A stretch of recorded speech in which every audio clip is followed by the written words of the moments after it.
Everyone, इस video में हम पढ़ेंगे टाइप्स ऑफ इकोसिस्टम के बारे में। और एक इकोसिस्टम हमें डिटेल में पढ़ना है कोई, ठीक है, तो वो तो हम लास्ट में डिस्कस करेंगे। तो इकोसिस्टम क्या होता है? इकोसिस्टम, आप जहाँ पे हैं, आप भी एक इकोसिस्टम में हैं, तो आपके पास बायोटिक चीज़ें भी हैं, ठीक। आप खुद एक लिविंग ऑर्गेनिज्म है, आपके अगल बगल इंसान है, जानवर है, पक्षियाँ हैं। इसके अलावा आपके आसपास एबायोटिक चीज़ें भी हैं, ठीक, जैसे ये एयर है, वाटर है, टेम्परेचर है, लाइट है। तो इन सब कहने का क्या मतलब है? इकोसिस्टम एक ऐसा सिस्टम हम कहते हैं ना कि जिसमें एबायोटिक और बायोटिक दोनों चीज़ें रहती हैं, आपस में इंटरेक्ट करती हैं, ठीक। उस चीज़ को, ऐसे सिस्टम को हम इकोसिस्टम कहते हैं। तो अगर हम ढंग से इसको डिफाइन करें तो क्या कहते हैं हम? Ecosystem consist of all living organism and their related non living components in the nature. ठीक है, नेचर में इकोसिस्टम को हम इस तरीके से कहते हैं कि ऐसा सिस्टम जहाँ पे जो लिविंग थिंग्स हैं, ठीक, जो बायोटिक चीज़ें हैं और एबायोटिक चीज़ें हैं, आपस में इंटरेक्ट करती हैं और इस एनवायरनमेंट के साथ इंटरेक्ट करती हैं, उसी चीज़ को हम इकोसिस्टम कहते हैं, ठीक है। All such components are directly or indirectly associated with each other to create ecological balance। और ये जो इकोसिस्टम में जो बायोटिक और एबायोटिक चीज़ें हैं ना, ये दोनों ही क्या करती हैं, आपस में डायरेक्टली या फिर इनडायरेक्टली किसी भी तरीके से जुड़कर और नेचर में एक बैलेंस बनाए रखी रहती हैं। यहाँ पे नेक्स्ट एक डेफिनेशन लिखी है इकोसिस्टम की, कि a ecosystem can be defined as a structural and functional unit of ecology. Ecology क्या होती है? इकोलॉजी होती है कि नेचर में जो भी लिविंग थिंग्स हैं, ठीक, जो भी एबायोटिक चीज़ें हैं, उनका आपस में इंटरेक्शन, जैसे ह्यूमंस है तो ह्यूमंस का अलग ह्यूमन से इंटरेक्शन, ह्यूमंस का जानवरों से इंटरेक्शन, और ह्यूमंस का इस नेचर से इंटरेक्शन कैसा है, उस नेचर का ह्यूमन से इंटरेक्शन कैसा है, इन सारी चीज़ों की जब साइंटिफिक स्टडी की जाती है, उस ब्रांच को हम इकोलॉजी कहते हैं।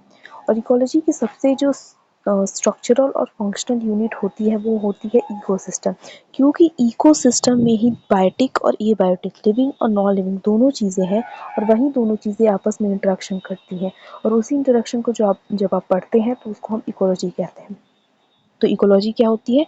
इकोसिस्टम की स्ट्रक्चरल और फंक्शनल यूनिट होती है।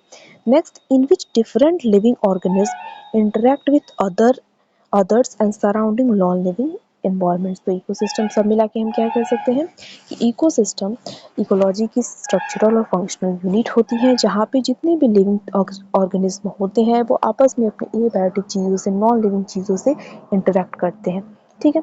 तो ये तो बात हुई इकोसिस्टम की। हमें बात करनी है टाइप्स ऑफ इकोसिस्टम। लेकिन टाइप्स पढ़ने के पहले एक बार हम थोड़ा अगर इकोसिस्टम के स्ट्रक्चर को देखें तो इकोसिस्टम में दो चीज़ें होती हैं, ठीक, एबायोटिक और क्या होती है?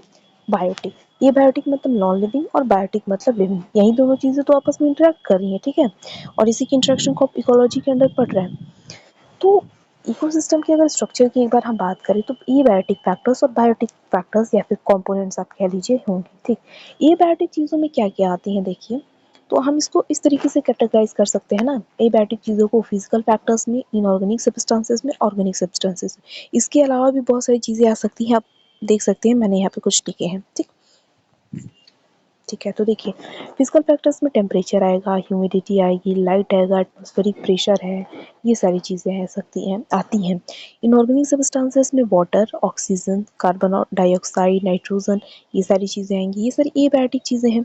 ऑर्गेनिक सब्सटेंसेस में प्रोटीन्स हो गया, कार्बोहाइड्रेट्स हो गया, लिपिड्स हो गया, ह्यूमस हो गया, ये सारी चीज़ें हमारी सब मिला के एबायोटिक कॉम्पोनेंट्स में आती है। इकोसिस्टम के ये सारे क्या है? एबायोटिक कॉम्पोनेंट्स हैं, नॉन लिविंग कॉम्पोनेंट्स हैं। वहीं अगर हम बायोटिक कंपोनेंट्स की बात करें तो बायोटिक कंपोनेंट्स में आ जाएंगे प्रोड्यूसर, कंज्यूमर और डीकम्पोजर। बायोटिक मतलब लिविंग, ठीक है। तो प्रोड्यूसर में तो ऑटोट्रॉप्स हम जानते हैं। ऑटोट्रॉप्स वो जो अपना फूड खुद बना सकते हैं, जो फोटोसिंथेसिस करेंगे, ठीक है, तो इसमें प्लांट्स आ जाएंगे, कुछ कीमोसिंथेटिक बैक्टीरियाज वगैरह, एल्गी आ जाएंगी जो अपना फूड बनाएंगी, ठीक। तो इनको ऑटोट्रॉप्स कहा जाता है और प्रोड्यूसर कहा जाता है। सेकंड कंज्यूमर होता है, ठीक। कंज्यूमर मतलब कंज्यूम करेगा भाई, ये खुद का, हम इसको हेटेरोट्रॉप्स भी कह सकते हैं, क्योंकि ये खुद फूड नहीं बना सकता अपना, डिपेंड है प्रोड्यूसर पे। और ये कंज्यूमर 3 तरीके का होता है, प्राइमरी कंज्यूमर, सेकेंडरी कंज्यूमर और टर्शियरी कंज्यूमर। प्राइमरी कंज्यूमर में हर्बीवोर आ जाएंगे, ठीक है, वो डायरेक्टली क्या करते हैं, प्रोड्यूसर को खाते हैं, ठीक है, मतलब प्लांट्स को खाने वाले आ जाएंगे, ठीक। सेकेंडरी कंज्यूमर में प्राइमरी कार्निवोर होते हैं, जो क्या करेंगे, हर्बीवोर्स को खाएंगे, ठीक। और टर्शियरी में आ जाएंगे सेकेंडरी कार्निवोर, जो हम कह सकते हैं कि दोनों को खाएंगे, ठीक। नेक्स्ट डिकम्पोजर आते हैं, जो डिकम्पोज करने का काम करेंगे, ठीक है, बैक्टीरियाज वगैरह आ जाएंगे इसमें डिकम्पोजर में। तो ये एक हमने ब्रीफली एक डिस्कस कर लिया स्ट्रक्चर क्या है इकोसिस्टम के कंपोनेंट्स का। तो ये दोनों कंपोनेंट्स होते हैं। अब हम आते हैं टाइप्स ऑफ इकोसिस्टम में।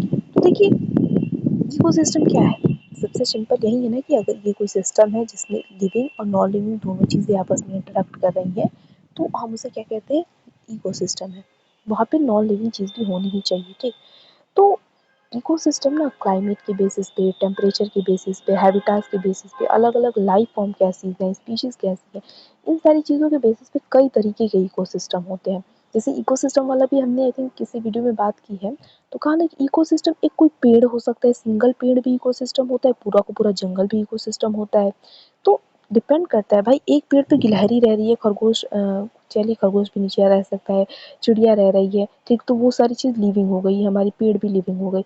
और वो सब किसके साथ इंटरेक्ट कर रही है, बगल में पानी है, हवा है, लाइट है, टेम्परेचर है, तो वो क्या हो गया, वो भी हमारा एक पेड़ जो सिंगल पेड़ है वो भी इकोसिस्टम है, पूरा पूरा जंगल भी इकोसिस्टम है, ठीक। तो इकोसिस्टम का साइज वेरी करता रहता है, ठीक। तो यहाँ पे हम बात कर रहे हैं कि अलग अलग क्लाइमेट की बेसिस पे, ये लाइन देखिए, there are different types of ecosystem based on different climates, habitats and life forms. अलग अलग क्लाइमेट के बेसिस पे, हैबिटाट के बेसिस पे, लाइफ फॉर्म्स के बेसिस पे हमारे पास कई तरह के इकोसिस्टम होते हैं। This means the ecosystem can typically be divided into hundreds and thousands of smaller system। तो यहाँ पे कहने का मतलब है कि इस तरीके से तो हमारे पास हजारों सिस्टम हो सकते हैं, ठीक। तो लेकिन क्या होता है ना, ये सब जितने भी अलग अलग तरह के इकोसिस्टम्स पाए जाते हैं, हमने उसको ब्रॉडली 2 कैटेगरीज में डिवाइड कर दिया है, ठीक। एक एक्वेटिक इकोसिस्टम और एक टेरेस्ट्रियल इकोसिस्टम, ठीक है। ब्रॉडली इकोसिस्टम को 2 ग्रुप में डिवाइड कर दिया गया है, एक्वेटिक इकोसिस्टम और टेरेस्ट्रियल इकोसिस्टम में। यहाँ पे देखिए आउटलाइन बनाया गया है। तो देखिए हमारे पास इकोसिस्टम हुआ, तो ब्रॉडली 2 पहले तो ग्रुप में डिवाइड कर दिया गया है, एक्वेटिक इकोसिस्टम में और टेरेस्ट्रियल इकोसिस्टम में। एक्वेटिक इकोसिस्टम में अब पानी की बात करें तो पानी में हम 2 तरीकों को जानते हैं, एक फ्रेश वाटर आएगा और एक मैरीन आएगा। तो इसको फ्रेश वाटर इकोसिस्टम में और मैरीन इकोसिस्टम में पहली बार एक्वेटिक इकोसिस्टम को डिवाइड कर दिया गया है। नेक्स्ट टेरेस्ट्रियल इकोसिस्टम की जब हम बात करते हैं, मतलब लैंड पर जो इकोसिस्टम है उसकी हम बात करते हैं, तो यहाँ पे फॉरेस्ट इकोसिस्टम आएगा, ग्रासलैंड इकोसिस्टम आ जाएगा, माउंटेन इकोसिस्टम आएगा और डेजर्ट इकोसिस्टम आएगा, ठीक है। तो आइए ये वाला आउटलाइन आप दिमाग में रखिए कि पहली बात तो इकोसिस्टम 2 तरीके का होगा, एक्वेटिक होगा और फिर टेरेस्ट्रियल। एक्वेटिक में फ्रेश वाटर और नेक्स्ट क्या आएगा, मरीन इकोसिस्टम आएगा, ठीक। नेक्स्ट टेरेस्ट्रियल इकोसिस्टम में फॉरेस्ट, ग्रासलैंड, माउंटेन और डेजर्ट आएगा। अब हम एक एक को पढ़ेंगे, ठीक। इतना एकदम से डिटेल में नहीं जाएंगे, लेकिन जितनी हमें जानकारी रहनी चाहिए उसके बारे में हम बात करेंगे उसकी, ठीक है। तो सबसे पहले बात करते हैं हम एक्वेटिक इकोसिस्टम की, ठीक। तो एक्वेटिक सिस्टम, इकोसिस्टम मतलब जहाँ पानी से रिलेटेड, जहाँ भी या तो पानी के अंदर कोई क्या कहते हैं इकोसिस्टम हो, ठीक, या फिर पानी के आसपास जो इकोसिस्टम है, किसी तरीके से हम कह सकते हैं पानी पर डिपेंडेंट जो इकोसिस्टम है, तो वो हमारा किस में आएगा, एक्वेटिक इकोसिस्टम के अंडर आएगा। देखिए, aquatic ecosystems refer to all such ecosystems that are primarily located on or inside water bodies। aquatic ecosystem हम किसे कहते हैं, जो या तो फिर पानी के पास ही लोकेटेड हो या फिर पानी के अंदर जो उनका इकोसिस्टम है, जो भी उनका लाइफ फॉर्म है सर्वाइव कर रहा है, तो हम इसको क्या कहते हैं, एक्वेटिक इकोसिस्टम, ठीक है। The nature and characteristics of all living and non-living organisms in the aquatic system are determined based on the environment surrounding their ecosystem। तो एक्वेटिक इकोसिस्टम हम किसको कह रहे हैं, जो या तो पानी पे हो या फिर पानी के अंदर जो भी सिस्टम है, इकोसिस्टम है, हम उसे एक्वेटिक इकोसिस्टम कहते हैं। अब जो एक्वेटिक इकोसिस्टम है, अब तो एक्वेटिक इकोसिस्टम है तो वहाँ पे लिविंग और नॉन लिविंग चीज़ दोनों होगी, तभी तो वो इकोसिस्टम है। तो मान लीजिए पहली बात तो एबायोटिक तो पानी ही हो गया, फिर उसमें जो भी जानवर है, प्लांट्स है, ये सारी चीज़ें बायोटिक हो गए। तो जो भी उसमें लिविंग और नॉन लिविंग दोनों ही चीज़ें हैं ना, तो उनका जो नेचर है, जो उनका कैरेक्टरिस्टिक्स है कि वो किस तरीके के होंगे, उनका क्या लाइफस्टाइल होगा, ये सारी बातें डिपेंड करती हैं कि उसका एनवायरनमेंट क्या है और कौन-कौन से उसमें जानवर हैं या प्लांट्स हैं, इन सारी बातों पे डिपेंड करता है। ठीक है? थर्ड पॉइंट लिखा गया है, organisms in these ecosystems interact with other organisms in aquatic and terrestrial ecosystem। तो जो पानी जो एक्वाटिक इकोसिस्टम के अंदर जो ऑर्गेनिज्म रहते हैं, वो एक तो पानी में रहते हैं तो पानी वाले के साथ तो इंटरेक्ट करेंगे ही, और टेरेस्ट्रियल इकोसिस्टम के ऑर्गेनिज्म के साथ भी वो इंटरेक्ट करते हैं। ठीक है, ये 3 पॉइंट में ये बात बताई गई है। नेक्स्ट पॉइंट ये लिखा गया है कि जो एक्वाटिक इकोसिस्टम है, इसको हमने दो में बांटा हुआ है, एक फ्रेश वाटर में और किसमें, मैरीन में। तो फ्रेश वाटर में क्या होता है, यहाँ पे हम सबसे पहले तो ये कह सकते हैं कि सॉल्ट का कंटेंट यहाँ पे कम होगा, कंसंट्रेशन कम होगा, तो फ्रेश वाटर है। तो देखिए, fresh water ecosystem is one of the essential ecosystem for humans and other organism living on land. तो पहली बात तो फ्रेश वाटर इकोसिस्टम ह्यूमंस के लिए और जितने भी लाइफ फॉर्म्स है सबके लिए ज़रूरी है। मतलब पानी रहेगा सबसे पहले तो जिंदा रहने के लिए ज़रूरी है। तो ये बात हुई कि सबसे ज़्यादा ये इंपॉर्टेंट है। This is because this ecosystem is a source of drinking water, क्योंकि ड्रिंकिंग वाटर का फ्रेश वाटर इकोसिस्टम ही हमारे पास सोर्स है। सेकंड, नेक्स्ट पॉइंट है कि additionally it also helps in providing the necessary energy and water for transportation, recreation, etc. और पानी हम जानते हैं, देखिए हम जब इंटरेक्शन की बात कर रहे हैं तो हर तरह के इंटरेक्शन हम बात करेंगे। कि अगर हम अपना इंटरेक्शन बात करें पानी के साथ, तो ड्रिंकिंग के लिए चाहिए, बाथिंग के लिए चाहिए, वॉशिंग के लिए चाहिए, हम वाटर से कितना एनर्जी फॉर्म्स, इलेक्ट्रिसिटी, ये सारी चीज़ें यूज़ करते हैं। तो हमारे लिए तो भाई बहुत ही ज़्यादा ज़रूरी है। तो यही बात लिखा गया है कि नेसेसरी होते एनर्जी के लिए, ट्रांसपोर्टेशन के लिए, रिक्रिएशन के लिए, तो ये सारी चीज़ों के लिए भी पानी ज़रूरी है। हमारा जो फ्रेश वाटर इकोसिस्टम है वो ज़रूरी है। अब नेक्स्ट इम्पॉर्टेंट चीज़ है कि फ्रेश वाटर इकोसिस्टम भी तीन तरीके से कह सकते हैं कि तीन चीज़ों में हम क्लासिफाई कर सकते हैं। ठीक है, देखिए, fresh water ecosystem mainly include lentic, lotic and wetland. क्या होता है, देखिए, लैंटिक में क्या होता है, water bodies that are moving slowly और are still in some places under lentic, come under lentic. Lentic में क्या होता है ना, यहाँ पे जो पानी होता है वो रुका हुआ होता है। ठीक, वो पानी में मोशन नहीं होता, मतलब मूव नहीं करता। जैसे हम क्या कहते हैं, जो पॉन्ड्स हो गए लेक्स हो गए, पूल्स हो गए, तो हम इसको लैंटिक में रखते हैं। मतलब हम जैसे कहते हैं नदी में धारा होती है, ऐसा पॉन्ड वगैरह में जो होता है, तो वहाँ पे तो वो पानी स्टिल रहता है, रुका रहता है। तो ऐसे फ्रेश वाटर यहाँ पे ऐसा वाटर बॉडी जहाँ पे पानी स्टिल हो, रुका हुआ हो, तो उसको हम क्या कहते हैं, लैंटिक कहते हैं। ठीक, तो देखिए, water bodies that are moving slowly, या तो एकदम धीरे धीरे मूव कर रहा हो, या फिर बिल्कुल ही मूव ही ना करो, स्टिल हो, और still in some places come under lentic, तो उनको लैंटिक के अंदर रखा जाता है। ठीक है, लैंटिक क्लियर है, जो पानी रुका हुआ रहता है, ठीक, उसको हम लैंटिक कहते हैं। और रुका हुआ पानी में हमारा पॉन्ड्स आ जाएगा, लेक्स आ जाएगा, पूल्स आ जाएगा, इन सब में पानी में धारा नहीं रहती है ना, कहते हैं। अब लोटिक क्या होता है, लोटिक में आ जाएंगी जो पानी मूव करता रहता है, इसमें नदियाँ हमारी आ जाएंगी, स्ट्रीम्स आ जाएंगी। ठीक, तो water bodies that are moving at a fast pace falls under lotic, जो फास्ट पेस पे तेज गति से मूव करती रहती हैं, ऐसे वाटर बॉडीज को लोटिक के अंदर रखा जाता है। एग्जाम्पल स्ट्रीम्स एंड रिवर्स आएंगी। थर्ड, वेटलैंड्स क्या होता है, environments characterize by soil saturated with water for a long time. काफ़ी समय तक कोई सॉयल है वो पानी के साथ सैचुरेट हो गई है, पानी वहाँ पे ज़्यादा इकट्ठा हो गया है किसी भी एनवायरमेंटल फैक्टर की वजह से, तो उसको हम वेटलैंड कह रहे हैं।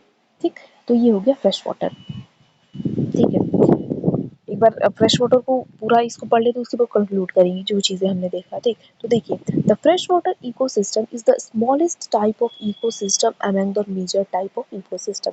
ये नेक्स्ट पॉइंट है, फ्रेश वाटर इकोसिस्टम है ना, जितने भी तरह के इकोसिस्टम होते हैं, देखिए ब्रॉडली हमने डिवाइड किया है ये एक्वेटिक एंड टेरेस्ट्रियल में, लेकिन अभी डिफरेंट भी है ना। तो जितने भी तरह के इकोसिस्टम, सबसे छोटा जो इकोसिस्टम होता है वो फ्रेश वाटर इकोसिस्टम होता है। This is usually no salt, there is usually no salt content in fresh water. Fresh water है तो सॉल्ट कंटेंट या तो बिल्कुल ही कम होगा या तो नहीं होगा। ठीक, नेक्स्ट पॉइंट है, besides it consist of many insects, small fish, amphibians and various plant species. Fresh water में कई सारे इंसेक्ट्स रहते हैं, छोटी छोटी मछलियाँ रहती हैं, एम्फीबियंस रहते हैं, और कई सारी प्लांट की स्पीशीज पाई जाती हैं। Plants help provide oxygen through photosynthesis and also provides food for the organisms living in the ecosystem। और plants जो होती हैं aquatic ecosystem में, fresh water ecosystem में क्या provide कराती हैं, photosynthesis करती हैं, और जो उसमें organisms रह रहे हैं उनको क्या करवाती है, हेल्प करती है जो भी उनके फंक्शनिंग या रेस्पिरेशन वगैरह के लिए, ठीक, और फूड प्रोवाइड कराती है उनको। तो ये हो गया फ्रेश वाटर इकोसिस्टम। एक बार हम इसको कंक्लूड करते हैं। देखिए एक्वाटिक इकोसिस्टम में हमने देखा पहला fresh water ecosystem. Fresh water में सॉल्ट कंसंट्रेशन बहुत ही कम होता है और ये हमारे लिए बहुत ही जरूरी है। अब फ्रेश वाटर में 3 तरीके की आ जाती हैं, लैंटिक आती है, लोटिक आती है और वेटलैंड आती है, वेटलैंड। तो लैंटिक में क्या होता है, पानी रुका हुआ रहता है, स्टिल वाटर रहता है, ठीक है, तो वो लैंटिक होता है। लोटिक में क्या होता है, मूव करता रहता है पानी, ठीक, ये हो गया। अब हम आते हैं मरीन इकोसिस्टम पे। तो यहाँ पे हम जानते हैं सॉल्ट कंसंट्रेशन ज़्यादा होगी।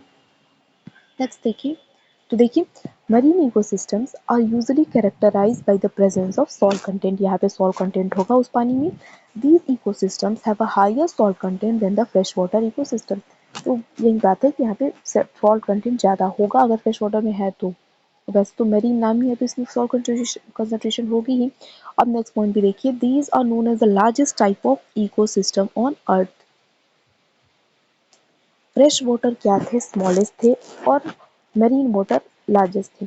तो आई थिंक याद करना इजी है क्योंकि देखिए हम जानते हैं पूरे अर्थ पे ही वाटर सब ज़्यादा अमाउंट में मौजूद है पूरा, ठीक है, उसमें भी ओशंस है ही, सीज हैं वो सब, तो मरीन होंगी। तो इससे याद रख सकते हैं कि सबसे जो लार्जेस्ट टाइप का इकोसिस्टम पाया जाता है तो वो कहाँ पाया जाता है, मैरीन इकोसिस्टम में। और स्मॉलेस्ट किस में पाया जाएगा, फ्रेश वाटर, क्योंकि फ्रेश वाटर का कंसंट्रेशन बहुत ही कम है, ठीक, ये पॉइंट हो गया। थर्ड पॉइंट देखिए, it usually includes all the oceans and their parts. तो मेरीन इकोसिस्टम में क्या क्या आएंगे, जितने भी ओशंस हैं उनसे रिलेटेड जो भी पार्ट्स हैं उनको हम किस में रखते हैं, मेरीन इकोसिस्टम में रखते हैं। Next point, marine ecosystems have a distinctive flora and fauna which supports greater biodiversity than fresh water ecosystem. Next point ये लिखा गया है कि मरीन इकोसिस्टम में बहुत ही अलग तरह के एकदम फ्लोरा और फाउना मतलब प्लांट्स और एनिमल्स पाए जाते हैं जो कि बायोडाइवर्सिटी को इंक्रीज, बायोडाइवर्सिटी मतलब क्या, जितने भी तरह की फ्लोरा एंड फाउना है, सबसे सिंपल शब्दों में हम यही कहते हैं। तो फ्रेश वाटर के कंपेयर में मरीन में समुद्र में हम जानते हैं बहुत तरह के प्लांट्स और बहुत तरह के एनिमल्स मिलते हैं, तो समुद्र में जो बायोडाइवर्सिटी होती है वो ज़्यादा होती है एज कम्पेयर टू किसके, फ्रेश वाटर के, ठीक। नेक्स्ट है, this type of ecosystem is essential for both marine and terrestrial environment. और ये जो मैरीन इकोसिस्टम है ये मैरीन और टेरेस्ट्रियल इन्वायरमेंट दोनों के लिए इम्पॉर्टेंट है। नेक्स्ट पॉइंट है, in particular these ecosystem include salt marshes, lagoons, coral reefs, estuaries, intertidal zones, mangrove, sea floor and deep seas. ये सारी चीज़ें जो ये सारे वाटर बॉडीज हैं ये सब मैरीन इकोसिस्टम में आएंगी, ठीक। तो देखिए हमें एक्चुअली हम पढ़ रहे हैं कि टाइप्स ऑफ इकोसिस्टम क्या है। तो जितने भी टाइप्स के इकोसिस्टम है उनके बारे में हमें थोड़ी बहुत जानकारी होनी चाहिए। ऐसे हो सकता है कि कमेंट आ जाए कि इस इकोसिस्टम पे आप लिखिए, 2 मार्क्स में आता है ना क्वेश्चन, तो हो सकता है कि मरीन इकोसिस्टम पे कमेंट दे दे, फ्रेश वाटर इकोसिस्टम पे, तो कुछ पॉइंट्स हमें पता रहने चाहिए उनके बारे में, तो हम लिख सकते हैं, ठीक। नेक्स्ट, जो सॉल्ट मार्शेस होते हैं, मैंग्रोव फॉरेस्ट हैं, सी ग्रासेस मीडोज होते हैं, वो मोस्ट प्रोडक्टिव इकोसिस्टम्स में से एक कहे जाते हैं। तो ये हो गया मैरीन इकोसिस्टम की बात। तो हमने एक्वाटिक सिस्टम में दोनों चीज़ें देख ली, फ्रेश वाटर और मैरीन। अब आते हैं टेरेस्ट्रियल इकोसिस्टम, मतलब जो लैंड पे इकोसिस्टम मौजूद है उसको हम किस क्या कहते हैं, टेरेस्ट्रियल इकोसिस्टम। तो terrestrial ecosystem refers to all such ecosystem which are mainly located on land, ठीक। Although the presence of water in this ecosystem is measured, they are entirely based and exist on land।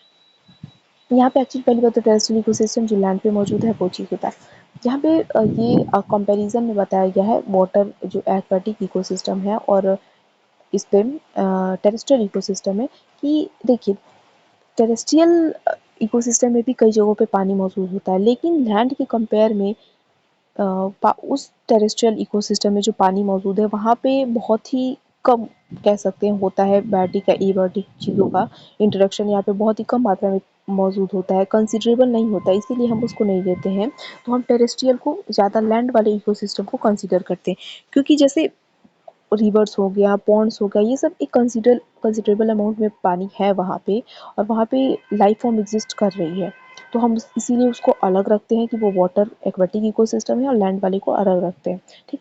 Terrestrial ecosystem typically have temperature fluctuations in both seasonal and diurnal climates.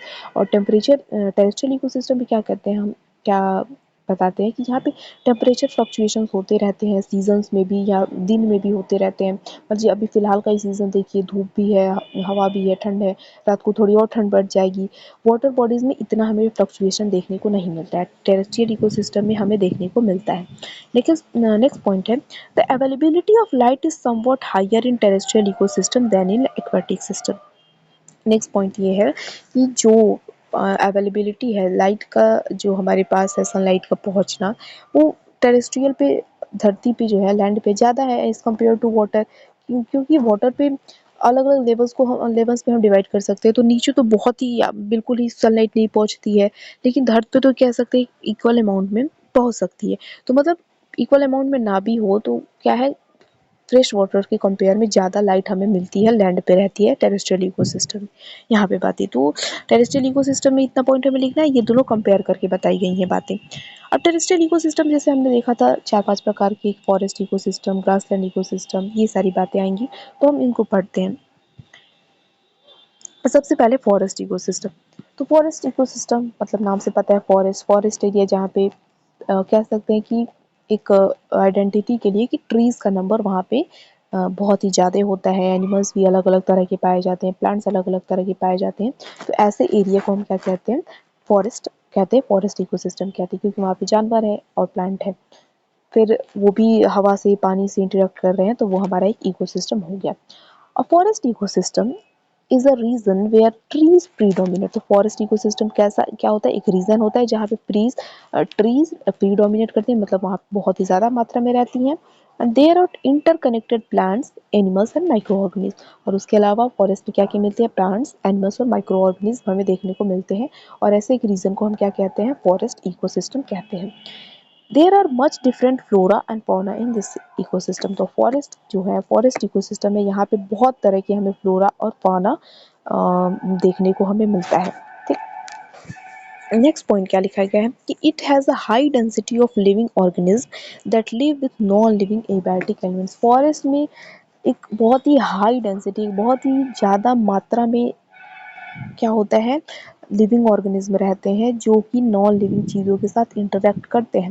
Non living चीज़ें तो हमारी कह सकते हैं कि जो भी हमने डिस्कस किया, फिजिकल फैक्टर्स में भी, केमिकल फैक्टर्स में भी, इनऑर्गेनिक चीज़ों में, तो ये सारे इंटरेक्ट करेंगे। और फॉरेस्ट जब है ही तो वहाँ पे जानवर भी होंगे ही, प्लांट्स भी होगा ही। तो यहाँ पे यही पॉइंट बताया गया है कि फॉरेस्ट में और इकोसिस्टम है, वहाँ से अगर हम देखें तो बहुत ही ज़्यादा मात्रा में इंटरेक्शन होता है लिविंग और नॉन लिविंग चीज़ों के बीच में। नेक्स्ट पॉइंट है कि forest are significant carbon sinks and participate in overall temperature controlling and balancing of earth. तो ये तो हम फंक्शन ऑफ फॉरेस्ट में भी देखते हैं बचपन से कि जो फॉरेस्ट का काम है, टेम्परेचर जो अर्थ का है उसको कम करना, ठीक, अर्थ के बैलेंस को जो बनाए रखना, ये चीज़ें करता है। तो फॉरेस्ट इकोसिस्टम हमारा इसमें रोल प्ले करता है।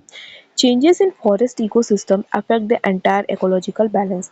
अगर फॉरेस्ट के इकोसिस्टम में किसी भी तरह का चेंज हो रहा है, जैसे हम फूड वेब में पढ़ते हैं, फूड चेन में भी पढ़ते हैं, तो क्या होगा, पूरा का पूरा वो इकोसिस्टम ही खत्म हो सकता है। ठीक है, एंड सीवियर चेंजेस और destruction of forest can kill the whole ecosystem. तो अगर थोड़ा भी गड़बड़ हुआ, इकोलॉजिकल बैलेंस थोड़ा भी गड़बड़ हुआ, तो पूरा का पूरा इकोसिस्टम भी खत्म हो सकता है। ठीक, अब फॉरेस्ट को भी अलग अलग तरह के फॉरेस्ट होते हैं, फॉरेस्ट इकोसिस्टम को भी अलग अलग तरीके से डिवाइड किया जाता है, जैसे tropical deciduous forest, tropical evergreen forest, temperate deciduous forest, temperate forest and tag. ये सारे तरह के क्या है, हमारे फॉरेस्ट इकोसिस्टम है। ठीक, तो ये हमने बात की फॉरेस्ट इकोसिस्टम की। अब हम नेक्स्ट इकोसिस्टम की बात करते हैं, ग्रासलैंड इकोसिस्टम। तो ग्रासलैंड में भाई एक एरिया, एक ऐसा एरिया होता है, ग्रासलैंड इकोसिस्टम क्या होता है, ग्रासलैंड इकोसिस्टम एक ऐसा एरिया होता है जहाँ पे जो वेजिटेशन होती है वो डोमिनेट की जाती है किनसे, ग्रासेस से। ठीक, ग्रासेस से, नॉन वुडी प्लांट से, मतलब हर्बेशियस प्लांट्स वहाँ पे बहुत ही ज़्यादा मात्रा में रहते हैं। तो ऐसे एक इकोसिस्टम को हम क्या कहते हैं, ग्रासलैंड इकोसिस्टम कहते हैं। तो grassland ecosystem is an area where the vegetation is dominated by grasses and other herbaceous plants. यहाँ पे ग्रासेस और जो अलग अलग तरह के हर्बेशियस प्लांट्स होते हैं वहाँ पे बहुत ज़्यादा मात्रा में होते हैं। Grassland ecosystems are commonly situated in both the tropical and temperate region. जो ग्रासलैंड इकोसिस्टम है वो ट्रॉपिकल और टेम्परेट रीजन दोनों जगह पाया जाता है पूरे वर्ल्ड में, globally. However they have distinct variation, लेकिन दोनों में क्या होता है, अलग अलग वेरिएशंस होती हैं। ठीक, एग्जाम्पल्स ऑफ दिस इकोसिस्टम मतलब grassland ecosystem include the savanna grassland and temperate grassland. ये दोनों ग्रासलैंड के एग्जाम्पल हैं। They are home to various grazing animals, insectivores and herbivores. और ये जो ग्रासलैंड्स होते हैं यहाँ पे कई सारे जो ग्रेजिंग एनिमल्स होते हैं वो रहते हैं, इंसेक्टिवोर्स रहते हैं, हर्बीवोर्स रहते हैं, ये सारे पाए जाते हैं। ठीक, तो ये हो गया ग्रासलैंड इकोसिस्टम। नेक्स्ट इकोसिस्टम की बात करते हैं हम, माउंटेन इकोसिस्टम। माउंटेन से भी नाम से तो हमें थोड़ा बहुत आइडिया है कि माउंटेन से, तो माउंटेन का होगा जो माउंटेनियस रीजन में, पहाड़ी इलाकों में जो इकोसिस्टम है तो उसको हम क्या कहते हैं, माउंटेन इकोसिस्टम। तो the mountain ecosystem is characterized by mountainous region where the climate is usually cold and rainfall is low। तो माउंटेन इकोसिस्टम क्या होता है, माउंटेनियस रीजन में मतलब पहाड़ी इलाकों में पाए जाते हैं जहाँ पे जो क्लाइमेट होता है वो यूजली नॉर्मली क्या होता है, कोल्ड हो रहता है और रेनफॉल भी बहुत ही लो रहती है। Second point, due to these climatic changes, these ecosystems have a wide variety of habitats where various animal and plant species are found। तो इनका भी कह सकते हैं कि अलग तरह का क्लाइमेटिक जो सिचुएशन है, यहाँ पे क्लाइमेट बहुत ही ज़्यादा कोल्ड है और रेनफॉल लो रहता है, तो इसकी वजह से यहाँ पे भी अलग अलग तरह के डिस्टिंक्ट जो हैबिटाट हैं एनिमल्स के, प्लांट्स स्पीशीज़ के पाए जाते हैं हमारे माउंटेन्स में। The high altitude areas of mountainous region have a cold and harsh climate. जो माउंटेन रीजन का, जो पहाड़ी इलाकों का जो हाई एल्टीट्यूड एरिया रहता है वहाँ पे बहुत ही कोल्ड और बहुत ही हार्श क्लाइमेट रहता है और इसकी वजह से only only treeless alpine vegetation is found in this ecosystem. इसीलिए वहाँ पे ट्रीलेस मतलब वहाँ पे ट्री नहीं रहती, अल्पाइन वेजिटेशन पाया जाता है ऐसे इकोसिस्टम्स पे, हाई एल्टीट्यूड्स पे। Animals found in these ecosystems usually have thick fur coats to protect them from cold climates। और जो माउंटेनियस इकोसिस्टम है, माउंटेन इकोसिस्टम में जो एनिमल पाए जाते हैं बहुत ही मोटा उनका फर रहता है ताकि वो खुद को उस ठंड से बचा सके, क्योंकि यहाँ पे बहुत ही ज़्यादा ठंड होती है। एग्जाम्पल की अगर हम बात करें माउंटेन इकोसिस्टम की, तो माउंटेन टॉप्स इन आर्कटिक रीजन, ठीक है, वहाँ पे बहुत ही ज़्यादा ठंड रहती है। ठीक, तो ये हो गया हमारा माउंटेन इकोसिस्टम। नेक्स्ट पॉइंट है हमारा डेजर्ट इकोसिस्टम। तो डेजर्ट इकोसिस्टम भी क्या, जो डेजर्ट में इकोसिस्टम है वो डेजर्ट इकोसिस्टम है। तो desert ecosystem exist world wide and cover about 70% of ecosystem. अगर हम इकोसिस्टम की बात करें, डेजर्ट एरिया की बात करें, तो अबाउट 70% जो है वर्ल्ड वाइड वो डेजर्ट इकोसिस्टम ने कवर किया हुआ है। These are the area where annual rainfall is usually measured less than 25 centimetre millimetre. ठीक है, तो यहाँ पे डेजर्ट इकोसिस्टम में जो रेनफॉल होती है बहुत ही कम होती है, 25 मिलीमीटर तक। ठीक, due to fever trees and land of sand, sunlight intensifies in these ecosystem. Next अगर बात करें हम डेजर्ट इकोसिस्टम की, तो पहली बात तो ये होगी कि रेनफॉल बहुत ही कम होता है। सेकेंड होता है कि बहुत ही कम ट्री होता है और सॉइल भी कैसी रहती है, सॉइल तो क्या ही सैंड रहती है। ठीक, तो इसकी वजह से धूप जो सनलाइट है बहुत ही ज़्यादा इंटेंसिफाइज मतलब बहुत ही ज़्यादा तेज होती है। ठीक, और इसी की वजह से टेम्परेचर जो होता है बहुत ही हाई होता है। यहाँ पे लिखा है ना, incredibly high temperature and low availability of water. और पानी बहुत ही कम मात्रा में मौजूद होता है नाइट में, लेकिन क्या होता है, ठंड हो जाती है। ठीक, ठंड मतलब बर्फ ही नहीं गिरने लगती, मतलब दिन के कंपेयर में ठंड होती है। The desert ecosystem has unique flora and fauna. इसी की वजह से, क्योंकि अब देखिए इसकी क्लाइमेटिक सिचुएशंस कैसी हैं, माउंटेन में क्या है, कोल्ड है बहुत ही, रेनफॉल तो कम है लेकिन कोल्ड बहुत है। जैसे अलग अलग क्लाइमेटिक बेसिस पे तो अलग अलग इकोसिस्टम बने हुए हैं। तो और वहीं डेजर्ट में देखिए क्या हो रहा है, डेजर्ट में बहुत ही ज़्यादा सनलाइट है, टेम्परेचर बहुत ही ज़्यादा है, तो यहाँ पे जो फ्लोरा एंड फाउना है यहाँ पे बहुत डिफरेंट तरह के पाए जाते हैं। तो उन्होंने यूनिक फ्लोरा एंड फाउना पाए जाते हैं डेजर्ट में। जैसे प्लांट्स, कैक्टस की बात करें हम, तो उन्होंने खुद के लिए अंदर खुद को वहाँ पे सर्वाइव करने के लिए अपने अंदर कई सारे अडेप्टेशन किए होते हैं। जो एनिमल्स होते हैं वो भी खुद को अडेप्ट किए होते हैं। तो plants grow with small amount of water. जो भी प्लांट होते हैं, क्योंकि पानी पहले ही कम है भाई वहाँ पे, तो खुद को इस तरीके से अडेप्ट किया उन्होंने कि स्मॉल अमाउंट ऑफ वाटर में ग्रो करते हैं and conserve water possible amount in their leaves and stem. और जो भी पानी होता है वो बचा के रखते हैं भाई, ट्रांसपिरेशन बहुत ही लो कर देते हैं। एग्जाम्पल के लिए कैक्टस हो गया। Animals also adapted to desert ecosystem. Animals भी खुद को उस डेजर्ट इकोसिस्टम में सर्वाइव करने के लिए अडेप्ट कर लिए होते हैं। ठीक, तो ये हो गया हमारा इकोसिस्टम।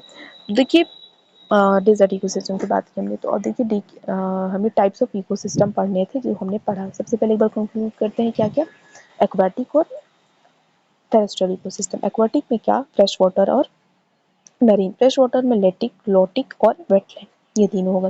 नेक्स्ट हमने टेरेस्ट्रियल इकोसिस्टम की बात की, तो टेरेस्ट्रियल में क्या क्या हो गया, forest ecosystem, grassland, mountain and desert ecosystem, ये हमने बात की।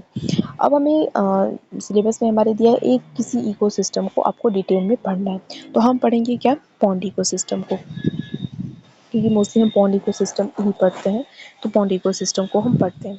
देखिए, तो पॉन्ड इकोसिस्टम एक कंप्लीट तरह का इकोसिस्टम होता है, ठीक, एक कंप्लीट तरह का मतलब कंप्लीट इकोसिस्टम होता है।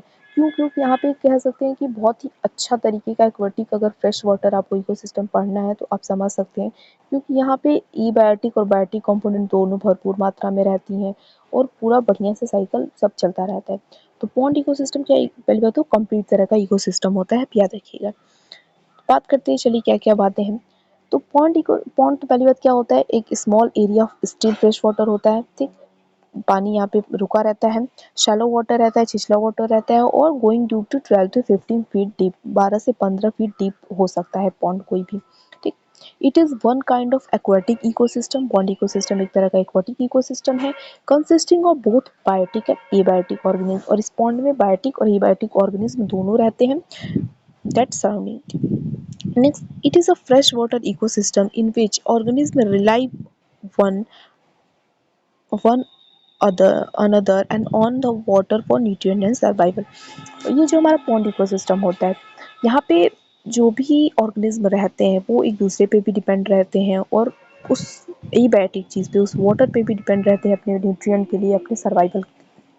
और चूंकि प्लांट्स पॉन्ड इकोसिस्टम में प्लांट भी रहता है, एनिमल भी रहता है, तो एक हमने कहा ना कि बढ़िया, हमें बढ़िया जो बेस्ट एग्जांपल मिल जाता है फ्रेश वाटर इकोसिस्टम का, तो वो पॉन्ड इकोसिस्टम मिल जाता है, क्योंकि सब कुछ ये हमें बता देता है, जो भी चीज़ें चाहिए एक इकोसिस्टम में होने के लिए सब इसमें रहती हैं। अब नेक्स्ट एक हमारा टॉपिक रहेगा कि टाइप ऑफ पॉन्ड इकोसिस्टम क्या है।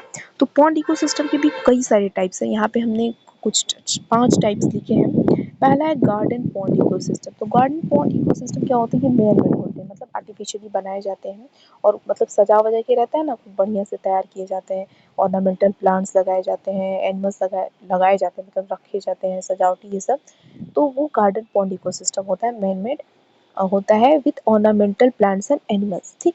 दूसरा क्या होता है, सॉल्ट पॉन्ड इकोसिस्टम। तो ये ब्रैकिश होते हैं, मतलब थोड़ा सॉल्ट कंसंट्रेशन रहता है, और सी साइड इकोसिस्टम होते हैं, मतलब कोई समुद्र के बगल में कोई पॉन्ड बन जाता है, तो वो सॉल्ट पॉन्ड इकोसिस्टम होता है। Water logging causes this, water logging की वजह से भी ये बन जाते हैं। Brackish water can support marine life, और ये जो ब्रैकिश वाटर होता है, मतलब थोड़ा सा सॉल्ट कंसंट्रेशन रहता है, तो ये जो मरीन लाइफ है उसको सपोर्ट कर सकता है, तो ये सॉल्ट पॉन्ड इकोसिस्टम होता है। नेक्स्ट इकोसिस्टम हमारा आ जाएगा फ्रेश वाटर पॉन्ड इकोसिस्टम। तो ये कैसे होता है, रेनफॉल होने की वजह से सॉइल में बहुत ज़्यादा मिट्टी हो गई है, तो इसकी वजह से क्या हो जाता है, लगातार बारिश बारिश हो रही है, तो उसकी वजह से पानी इकट्ठा हो जाता है, और फ्रेश वाटर जो पॉन्ड इकोसिस्टम बन जाते हैं। River water flowing into a deep depression can also form them. River का वाटर है, कोई डीप डिप्रेशन हो, कोई गड्ढा है, वहाँ पे भर जाते हैं, तो वहाँ पे फ्रेश वाटर पॉन्ड इकोसिस्टम बन जाएगा। Freshwater fishes, amphibians, crustaceans and other animals live in this ecosystem। और ये जो फ्रेश वाटर पॉन्ड इकोसिस्टम होता है, इसमें फिशेज, एम्फीबियंस, क्रस्टेशियंस और अदर जो एनिमल्स होते हैं वो रहते हैं। नेक्स्ट जो इकोसिस्टम का टाइप है वो होता है वेनेरियल पॉन्ड इकोसिस्टम। तो ये भी बहुत, जब भारी बारिश हो जाती है, हैवी रेनफॉल हो जाती है, तो पानी जो होता है, गड्ढे जो होते हैं, डिप्रेशन वगैरह होते हैं, वहाँ पे भर जाता है, जिसकी वजह से ये बन जाते हैं। और इसमें होता क्या है, ये सीजनली चेंज भी हो जाते हैं, इसलिए ये वेनेरियल पॉन्ड इकोसिस्टम होते हैं। Next mountain pond ecosystem. तो ये भी नेचुरली फॉर्म्ड होते हैं। ये कैसे बनते हैं, रॉक्स इधर उधर हो गए, बर्फ पिघल गई, इसकी वजह से जब ये पॉन्ड्स बन जाते हैं तो उनको हम माउंटेन पॉन्ड इकोसिस्टम कहते हैं। तो हमने 5 तरह की इकोसिस्टम देखे, pond ecosystem, garden pond, salt pond, fresh water pond, venereal pond and mountain pond, ठीक है। अब चलिए नेक्स्ट बात करते हैं हम फीचर ऑफ पॉन्ड इकोसिस्टम की। तो फीचर ऑफ पॉन्ड इकोसिस्टम में अगर हम बात करें, तो सबसे पहले तो पॉन्ड स्टैग्नेंट होता है, पानी रुका हुआ रहता है, बहुत ही, अगर होगा भी तो बहुत ही स्लो पेस पे रन होगा। The pond ecosystem has natural और आर्टिफिशियल बॉर्डर्स। तो पॉन्ड इकोसिस्टम की नेचुरल बॉर्डर भी हो सकती है, आर्टिफिशियल भी हो सकती है, ठीक है। जब मैन मेड होगा तो आर्टिफिशियल होगा। Next, littoral, limnetic, profundal and benthic are the pond zone. ये सब पॉन्ड के जोन है, जैसे ये कोई पॉन्ड है, ठीक है, ये कोई पॉन्ड है, तो अलग अलग इसके जोन्स है, ठीक है। जो सबसे नीचे वाला होता है वो बेंथिक होता है, वहाँ पे सनलाइट बिल्कुल ही नहीं जाती है, ठीक है। प्रोफंडल क्या होता है, प्रोफंडल इसके जस्ट ऊपर वाला जो हिस्सा होता है वहाँ पे प्रोफंडल होता है, वहाँ पे भी सनलाइट नहीं जाती है, बट थोड़े बहुत जो कहते हैं ना ऊपर वालों से जो उसके ऊपर लेवल पे है उससे वो चीज़ें लेता रहता है, ठीक। लिटोरल जो सबसे ऊपर वाला हिस्सा रहता है, जो प्लांट देखते हैं ना किसी के पॉन्ड में फ्लोट करता रहता है प्लांट, तो जो एकदम बिल्कुल जमीन वाला हिस्सा चिपका हुआ हिस्सा रहता है वो लिटोरल होता है, जस्ट उसके नीचे लिमेंटिक होता है। तो ये सारे पॉन्ड्स के क्या है, हमारे जोन्स है, ठीक। Different level of biotic component in the pond prevent survival competition. तो बायोटिक कंपोनेंट्स का अलग अलग लेवल्स होते हैं, अलग अलग एक पूरा चेन भी चलता रहता है, जिसकी वजह से सर्वाइवल का कंपटीशन थोड़ा कम हो जाता है, ठीक। बॉटम लेवल में अगर हम बात करें पॉन्ड की, तो वहाँ पे स्कैवेंजर्स और डिकम्पोजर्स मौजूद रहते हैं। मिडिल लेवल में फिशेज मौजूद रहती हैं, और small animals and insect are protected by plants. Ponds plant जो छोटे छोटे एनिमल्स होते हैं, इंसेक्ट होते हैं, वो प्लांट पॉन्ड जो पॉन्ड में प्लांट्स मौजूद हैं उनकी वजह से क्या होते हैं, वो प्रोटेक्टेड रहते हैं। And pond ecosystem very in size, pond ecosystem है वो साइज में वेरी कर सकती है, कोई छोटा भी हो सकता है, कोई बड़ा भी हो सकता है। तो ये कुछ फीचर्स है पॉन्ड इकोसिस्टम के। अब एबैटिक और बैटिक फैक्टर्स की हम बात करें, इकोसिस्टम की बात करें तो बैटिक और एबैटिक फैक्टर की बात करेंगे हम। तो पॉन्ड में कौन कौन सी बैटिक फैक्टर्स होते हैं और एबैटिक फैक्टर्स होते हैं, देखिए। तो there are two types of abiotic substances found in pond ecosystem. तो दो तरीके की एबैटिक फैक्टर्स पाए जाते हैं पॉन्ड इकोसिस्टम में, फिजिकल सब्सटेंसेस और केमिकल सब्सटेंसेस। फिजिकल सब्सटेंसेस में कौन कौन सी, लाइट, एयर, वाटर, मड और सैंड एक्सेट्रा, ये सारी चीज़ें आ जाएंगी, ठीक।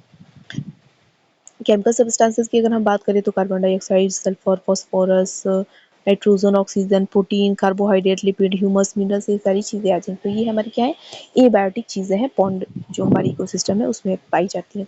बायोटिक सब्सटेंसेस की अगर हम बात करें तो ऑटोट्रॉफ्स और हेटेरोट्रॉफ्स, ठीक।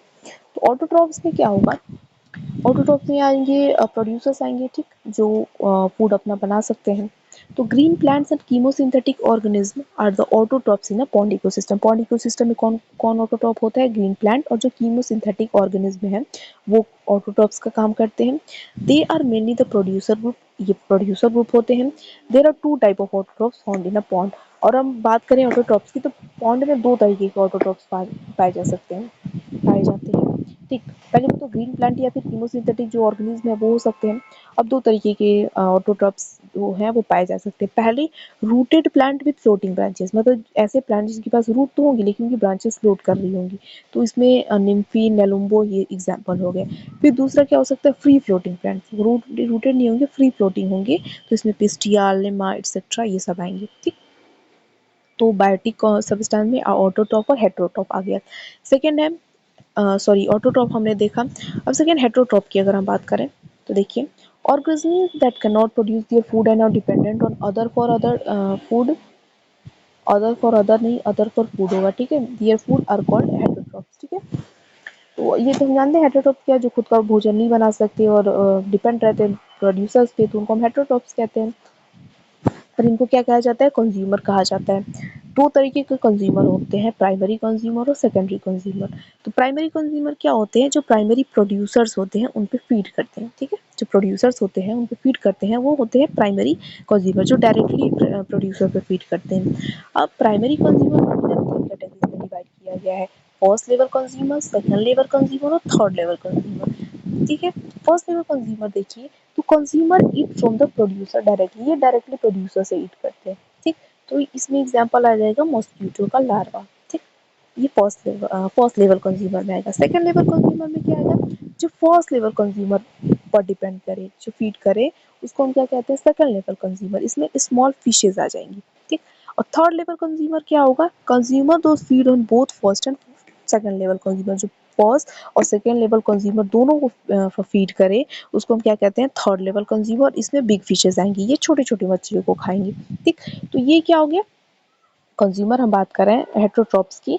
तो कंज्यूमर हमारे पास दो तरीके के हो सकते हैं, प्राइमरी कंज्यूमर और सेकेंडरी कंज्यूमर। प्राइमरी कंज्यूमर जो प्राइमरी प्रोड्यूसर्स पे फीड करते हैं।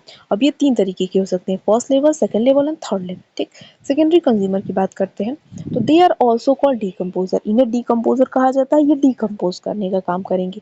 दे break down dead plants and animal bodies and release nutrient, ये क्या करेंगे, जो प्लांट और एनिमल बॉडीज हैं डेड, ठीक, तो उनको ब्रेक डाउन करेंगे, उनका न्यूट्रिएंट्स रिलीज करेंगे, एग्जाम्पल के लिए बैक्टीरिया और एल्गी।